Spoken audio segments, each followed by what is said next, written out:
তো সোশ্যাল মিডিয়ায় ডাক্তাররা এই ইকোস্প্রিন 75 গ্রামকে বলছেন জীবন রক্ষাকারী ওষুধ। সবাই যেন এটা সবার ঘরে রাখেন, হার্ট অ্যাটাকের কোনো লক্ষণ দেখলে সাথে সাথে যেন এটা খেয়ে ফেলেন।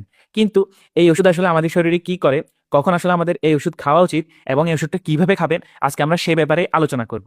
তো আগে বুঝুন আমাদের হার্ট অ্যাটাকটা আসলে কেন হয়। তো আমাদের যে হৃদযন্ত্র বা হার্ট আছে, সেটার রক্তনালীর দেওয়ালে বছরের পর বছর ধরে এরকম চর্বি জমতে থাকে। একসময় এই চর্বির স্তরটা এরকম ফেটে যায়।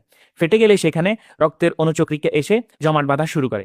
তো মুহূর্তের মধ্যে রক্তটা জমাট বেঁধে এই রক্তনালীটা পুরো ব্লক করে দেয়। তো এর ফলে হৃদযন্ত্রে যে মাংসপেশিগুলো ছিল, এগুলোতে রক্ত পৌঁছানো বন্ধ হয়ে যায়। রক্ত না পৌঁছালে সেখানে অক্সিজেনও পৌঁছায় না, ফলে অক্সিজেনের অভাবে কোষগুলো মারা যায়। আর এটাকেই বলা হয় হার্ট অ্যাটাক। তো ইকোস্প্রিন ওষুধটা আসলে এখানে কি করে? এই ওষুধটা আমাদের যে অনুচক্রিকা বা প্লাটিলেট ছিল, এই প্লাটিলেটের মধ্যে একটা এনজাইমকে ইনহিবিট করে দেয়। ফলে এই প্লাটিলেটটা তার কার্যক্ষমতা হারায় এবং এটা আর ঠিকমতো জমাট বাঁধতে পারে না। তো এর ফলে আমাদের রক্তনালীটা পুরোপুরি ব্লক না হয়ে চলাচল কিছুটা তখন চালু থাকে। তো এভাবে এই অ্যাসপিরিন বা ইকোস্প্রিনটা আমাদের হাসপাতালে পৌঁছানোর আগ পর্যন্ত আমাদের একটা সময় কিনে দেয়। তবে যে রক্তটা অলরেডি জমাট বেঁধে গিয়েছে, সেটা কিন্তু এটা গলিয়ে দিতে পারে না। এটা শুধু নতুন জমাট বাঁধাটাকে আটকাতে পারে। তো এখন আসলে হার্ট অ্যাটাকের লক্ষণটা আমরা কিভাবে বুঝবো? হার্ট অ্যাটাকের ব্যথাটা হবে বুকের মাঝখানে অথবা একটু বাম পাশ করে, এবং ব্যথাটা প্রচন্ড চাপ চাপ অনুভব হবে। আপনার বুকের উপর কেউ যেন একটা পাথর রেখে দিয়েছেন। এই ব্যথাটা আপনার হয়তো বাম হাতের দিকে চলে যেতে পারে, কিংবা আপনার চোয়াল কিংবা ঘাড়ের দিকেও যেতে পারে। আপনার বমি বমি ভাব হবে কিংবা বমিও হতে পারে।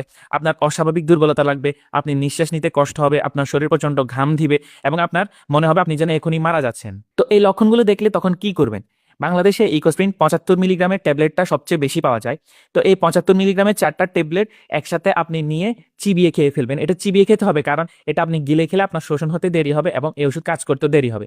তবে সতর্কতার বিষয় যেটা মাথায় রাখতে হবে, আপনি যদি আগে থেকে পেটের আলসারের রোগী হয়ে থাকেন, তাহলে এই অ্যাসপিরিনটা না খেয়ে আপনি যত দ্রুত সম্ভব হাসপাতালে যাবেন, কারণ তখন এই অ্যাসপিরিনটা খেলে আপনার পেটটা ফুটো হয়ে আপনি ইমিডিয়েটলি কিন্তু মারা যেতে পারেন।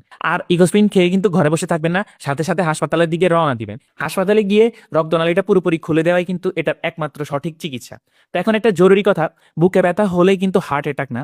বুকে ব্যথা কিন্তু অনেক কারণে হতে পারে, সেটা গ্যাস্ট্রিকের ব্যথা হতে পারে, মাংসপেশির ব্যথা হতে পারে। তাই হার্ট অ্যাটাকের এই সুনির্দিষ্ট লক্ষণগুলো মেলাবেন। বুকে একটা চাপ চাপ ব্যথা, সেই ব্যথাটা হাতে কিংবা ঘাড়ে ছড়ানো, ঘাম দেওয়া, দুর্বলতা, এই লক্ষণগুলো মিলিয়ে এক মুহূর্ত দেরি না করে এরকম 4টা ইকোস্প্রিন নিয়ে খেয়ে ফেলবেন এবং সাথে সাথেই হাসপাতালের দিকে রওনা দিবেন। তো এই ইকোস্প্রিন বা অ্যাসপিরিন যেটা, সেটা কিন্তু আমাদের জীবন বাঁচাতে পারে, কিন্তু সেটা সঠিক সময় সঠিকভাবে খেলে।